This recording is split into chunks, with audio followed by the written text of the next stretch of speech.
Well, welcome everyone to Squires Tavern. My name is Paul Hart. I'm with the Barkhamsted Historical Society. I guess some of us have met previously, but this is the Squires Tavern. It's named after the Squires family, who were one of the many families occupying the building.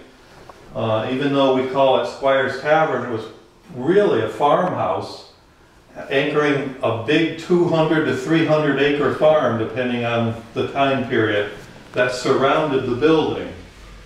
And the farming families lived here from late 1790s all the way up to the 1920s.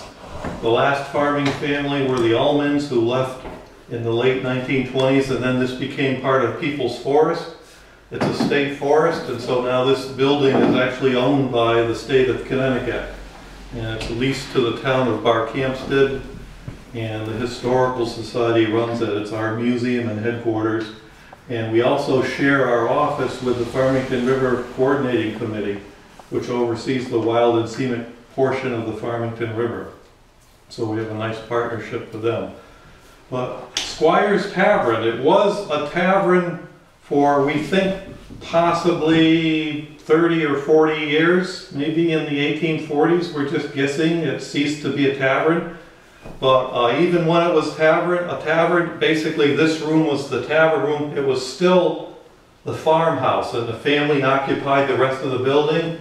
They ran the tavern as a side business to the farm. For example, Bella Squires, who was here from 1821 and he died in 1861, he'd do anything to make a buck. Farming was primary, but the tavern was a side business. He was a blacksmith, and he also had contracts to put up indigent people, and he was paid by the town to do that, so he was into everything.